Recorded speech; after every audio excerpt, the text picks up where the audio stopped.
Hi, I'm Haylie, and if I'm being honest, I'm not a very good cook. But with the help from local chefs, I'll get better in the kitchen, one meal at a time. Oh hey, welcome back to In the Kitchen here at DeRocher's. You're just in time for a witchy episode. We're making a delicious fall dish that even a ghoul would enjoy. But first, let's hear from the chef. Chef Jackie, thank you so much for joining us today. I'm excited to learn about your dish, but first I want to understand what got you into cooking. Oh my goodness. First of all, I came out of a cooking family, and then I have been working with children for over 20 years. I had my midlife crisis or my change of my journey.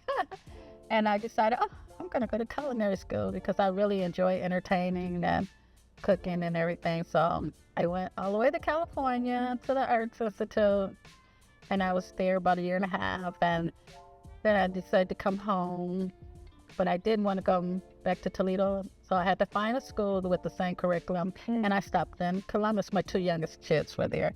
And that's where I landed. And then I got a chance to do pop-up suppers for a young man in Detroit. And I've been going ever since. Oh my goodness.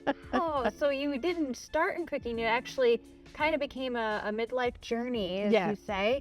And you decided, you know what, I'm going to move to California and I'm going to learn this thing. And now you're, not only do you cook for a restaurant, but you're also doing culinary classes on the side. Yeah. Catering. Yeah. I do classes. I will do private classes for couples, parties, and all of that. Oh my goodness. What's your go-to dish, or at least a dish that you kind of started that kind of made your signature? I would say my gumbo.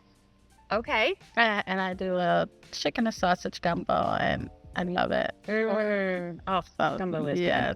It's a very popular every time. Can you make us some gumbo? I'm like, I sure can, and I think I didn't get it perfected, and I'm really quick with making the roux from scratch, and that it's a challenge for me to get it that right color, and I love it.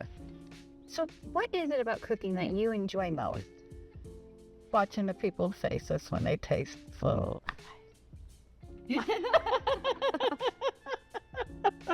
I just want to see, and then I guess it's my validation when they say, this is great. Because I'm not a person that, is out there in front. I'd rather be behind the scenes. So when they say, that was great, and I go, thank you. I love that. I can imagine that being such the biggest form of flattery, just because you work so hard to perfect a dish, and then for someone to say, I enjoyed your craft. Because I'm nervous all the way until someone takes that bite. So I have these little butterflies in my stomach every time. My daughter is like, I don't know why you that. I said, because if I all of a sudden never nervous, I'm gonna lose it. That's how I feel. I'm gonna lose to my cooking ability. It's not gonna be right. So I want to keep those butterflies. I love it. I think that just is a testament to the craft and how much you are passionate about it. Because I think when you really are passionate about something, you're always going to get those nervous butterflies. Yeah. It means you care.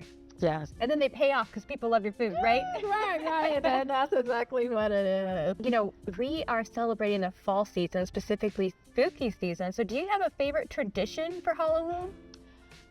Oh, yes. Halloween is one of my favorite holidays. I like to do all the food that looks like body parts. I love it. I do the eyeballs. I do like the bread that looks like your finger with the nail on it and everything. All of it. How would you describe your career in 3 words? I know that's challenging, only 3. 3 words. First of all, it was a journey. I found exciting, and now love. Journey, exciting, and love. I love it. Well, what are you making for us today in honor of our fall spooky season? I am making a chicken piccata over spaghetti squash and roasted Brussels sprouts with the hot honey and cranberries on top. Sounds amazing. And a spaghetti squash, to me, it would kind of assemble that guts that you were talking about with antibody. Yeah. I love it. So we're throwing in some witchy good food. Yeah. And of course, a delicious chicken. When we come back from the kitchen, we'll be making this delicious meal, but first, we're going to get in the mix. Well, Chef Erin, we appreciate you bringing us in to share some of your mixology here at Avestra's Tapas and Tequila. And you're kind of the new kids on the town, right? Absolutely. What kind of inspired this whole restaurant? You know, I think that the idea came out of trying to figure out what is the middle niche between having a sort of Mexican heritage restaurant and then at the same time adding global influence. So that's kind of how we came up with the tapas and tequila. So a lot of small plates, a lot of traditional Spanish elements, and then done in kind of a new and unique way. First and foremost, what is this dish? I've been smelling it. Oh, it smells so good. We had smell vision. We would share it with them. Yeah. So this is our pork belly dish. So it's a sous vide and then crispy fried pork belly topped with a jalapeno jam and salsa macha. So salsa macha is roasted tomatoes, some local peppers and chilies, and then finished with some roasted almonds. So we blend all that together and you got this really like kind of nutty, aromatic, a little bit peppery, a little bit spicy, sherry vinegar forward topping that goes really well and cuts through the heat of the jalapeno jam. Finished with a little local microgreens and some fresh citrus fruit. In this case, we use grapefruit. Oh, I like it. Yeah. It smells delightful. Now, of the drinks we have here, let's start with this. This is a margarita, yes? Yeah. Okay, so what all goes in this? So we have our Cointreau that we marinated with some local blackberries. And so we let that sit and muddle for a day or two, just strain that out. And then basically a classic build after that. So we've got our Altos tequila, a little agave, lime juice, and then by finishing it off with that Cointreau, you've got that orange essence kind of rounding all those notes out there. Now, I've had a smoked blueberry margarita, but I have not had one with a blackberry base. I'm excited to try that. And then over here, this is kind of a sangria, but we also had a little Tito's on there. Yeah. So white sangria with plums and some local apples. We got Granny Smith apples here.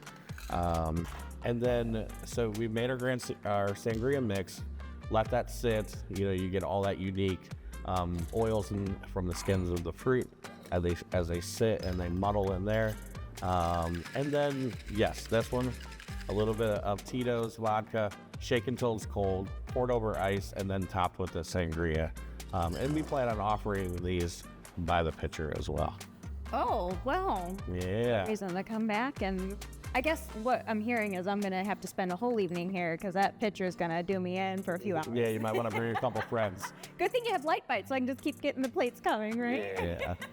And you mentioned heritage. Now, this is spooky month, but also there's celebrations around what we say Day of the Dead. So what does that look like, especially here in this restaurant?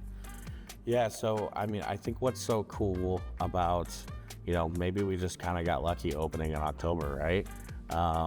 But, playing into the Cuban feel, the Spanish feel, the now Day of the Dead feel, I think that gives us such a cool opportunity to really just buy into all of that, create a really cool event around that, which we're working on right now, and really showcase what Ostrich Town and Avestra's has to offer, and then sort of just biting into that, like, this is an activation place, right? So everything that we do is going to be, what's the next holiday?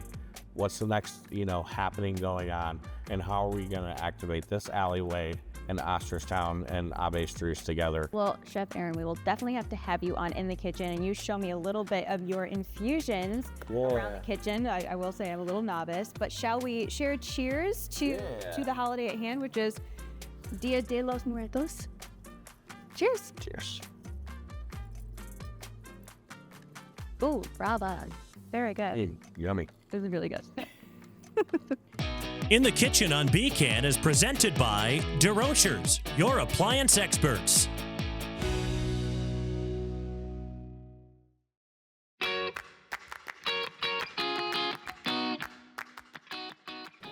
welcome back to In the Kitchen here at DeRochers. I am gloved up Chef Jackie and I am ready to dive in. So what's our first step here? All right, today we're going to be making a chicken piccata with a spaghetti squash and hot honey Brussels sprouts. So our first step is the squash. This is how it looks at the beginning. So this is kind of really hard to cut. So you're going to cut the ends off first on both ends, and then you're going to stand it up and just slice it right through. Okay. Good, but be careful because this is really hard. Make sure your knife is sharp, right? Yes, a sharp, heavy knife. Most Yes. squashers are like that. So when you cut it open, you're gonna have this. Okay. You have the little I seeds see some in the seeds so you can plant some more, right?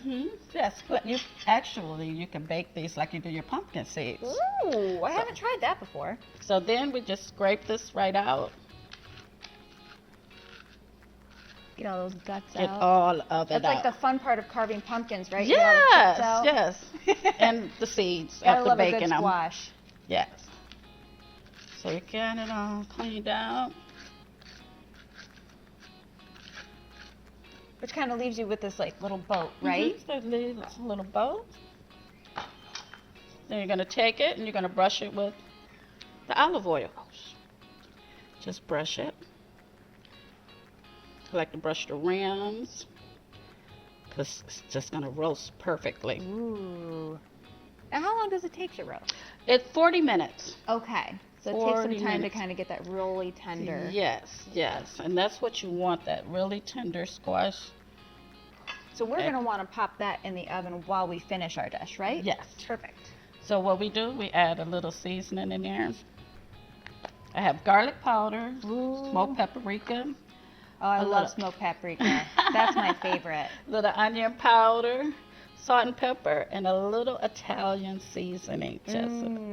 Just sprinkle it right on there.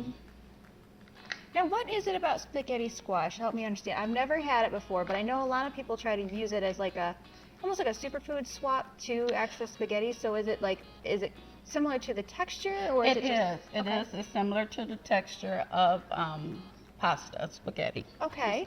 And it's for those that are gluten-free, that can't eat the pasta and everything. That's Just like a great me. alternative. I'm the problem. No, you're not Me, only the hi, I'm problem, the problem. because they're good for diabetics and all of that because of the Perfect. pasta raises their And sugar. it's probably a lot higher in fiber too. Being And yes, that it's it squash. is. So if you could hand me that pan, Haylie, the Ah. sheet tray. So this is when you cook it, you just lay it flat down. Oh, so you have the boat facing down. Yes. I would have not done that. I'm so glad you showed me to do that. And then that's all you do, and you pop it in the oven for 40 minutes. So we're gonna trim the Brussels sprouts. You just cut that little trim. Oh. Just slice them right in half. See, I don't do that. I'm so glad I learned that trick.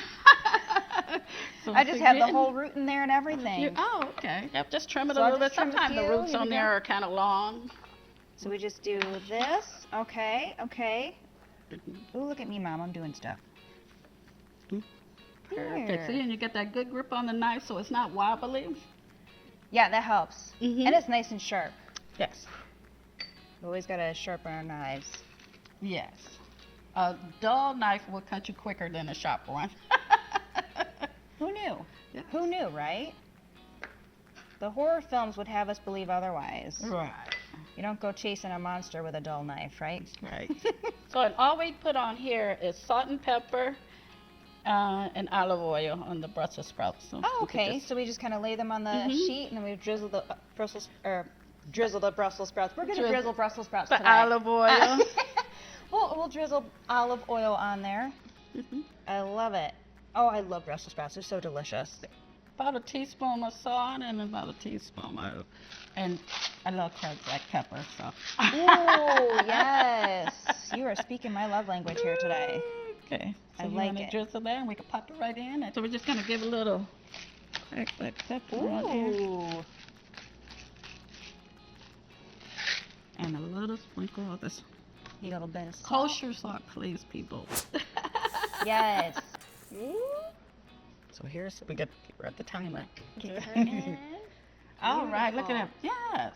So what we have here is the chicken. You can use a whole chicken breast, pound it flat, or chicken tenders, which I have. I find that the chicken tenders are better, serve a lot of more people. Okay. And, So we're doing, instead of the breast, we're actually doing like a chicken tender. Interesting. I like it. I like your style. Quick and easy enough that, because most times if you have little kids, you're going to be cutting their piece, or I don't want that big piece, or someone wants a smaller piece. So That's a good point. you can choose your own. And the flour, we just add a little salt and pepper for the crust. The season on the chicken, we have onion powder, garlic powder, the same thing, smoked paprika, and a little lemon pepper. Ooh. Seasoning, because it is a lemon piccata, so that kicks up the lemon a little bit in it. I like it. And so for the, And of course, folks that may not have dietary restrictions like gluten-free, they can use regular flour, but today we're using a little gluten-free. a little gluten-free all-purpose flour. I like it. Yeah. So this recipe for the oil calls 4 tablespoons of olive oil and 2 tablespoons of butter, unsalted butter. Yeah. Oh, I can smell that lemon pepper. Wow. See, and you see, I I only put like a little pinch in there. Yeah. That like it just like woofed into my nose. Yeah. Like, oh, okay. So just, if you do your flour and stuff like that, you could just mix it all up. You don't even have to be like stirring it. Oh, that makes it easy. Then I'm gonna let you put that chicken in there. All right. And it's the same thing Just as on throw the our chicken. little tenders in there. I like it. We're using tongs, so we don't have to use our hands, Yes, right? yes. Keep the hands clean. I like it. Even though we have on gloves, we want to keep our hands clean still. Absolutely, absolutely. We don't want cross contamination. I'm trying not to drop these. I have butterfingers, so we'll see where this goes. So Zip it up. Zip it up. Okay. Get some of that air out. Yep. Great. Get it around. And then you just shake it like a shake and bake. Make sure all your pieces are covered. And if you have a lot of chicken tenders, you want to do this in 2 batches. Okay. Good to know.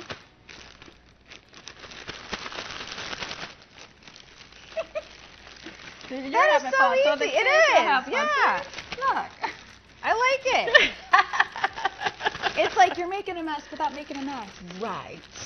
So even the kids might enjoy that. If We'll you make just, that- You have some older ones that's just starting to want to learn about being in the kitchen.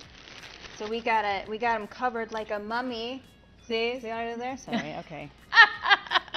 Well, when we come back, we're gonna finish up this meal by applying the heat here in the kitchen at DeRochers. In the Kitchen on Beacon is presented by DeRochers, your appliance experts.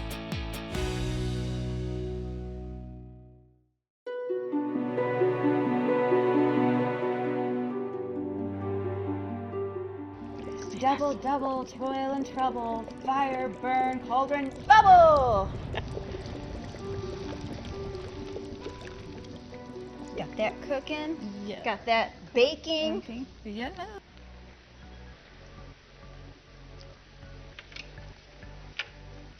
So our Brussels sprouts are nice and crispy. Look at them.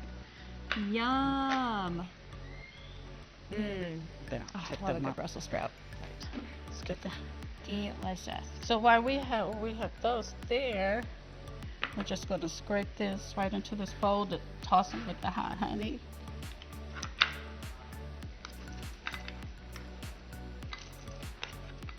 See how crispy they are? Oh, they look delicious. Just the sound of it, I'm salivating because I love a good crispy Brussels sprout, and we're gonna put some hot honey on there. Yes, the easiest part. Yum, yum, And there's a recipe to make your own hot honey, but why? Mike's has the best. I can't disagree. I do You like Mike's? their honey. Yes.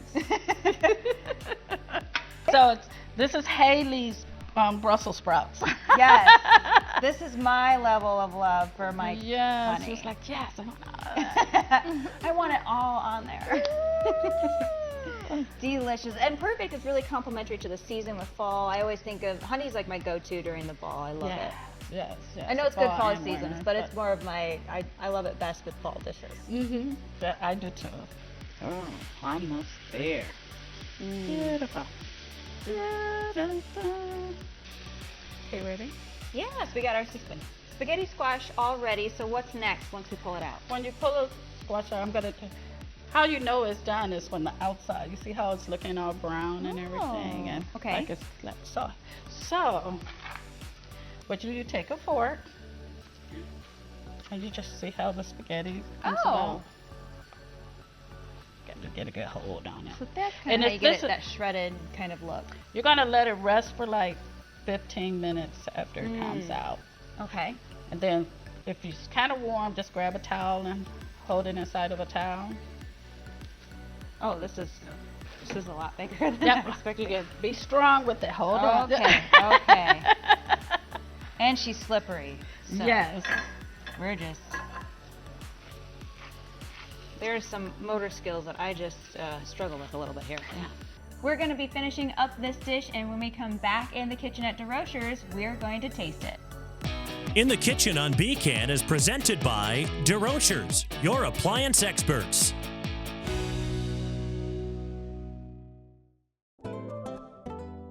Welcome back to In the Kitchen here at DeRocher's. We have our food plated. We're ready to taste. Chef Jackie, I am ready to try this. Are you ready? Yes, for this is my stuff? first time trying the spaghetti squash, so I'm Yeah, excited to try yeah. it. All right. I And then, hope you oh my enjoy gosh, the it. Brussels sprouts, I've been like salivating. So let's go. Dive right in here. You got the sauce, Yes. spaghetti squash going.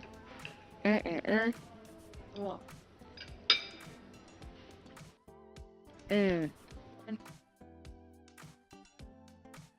So what do you think? It's very good, and the squash, like, to your point, it does kind of have a similar texture to that spaghetti. I love it. I'm gonna try these Brussels sprouts though. We added a little cranberries to it. And of course, the Haylie douse of love with the Mike's honey, right? Definitely your preference of how much honey you will like. I love Brussels sprouts. The cranberry added to it. It's such a great addition. Thank you. I love it. I love roasted vegetables, so It is this very was good. just a hit for me. And I can kind of taste some of the chili, like that you put in there too. Very good. Thank you. Oh my goodness. Well, Chef Jackie, where can we find you?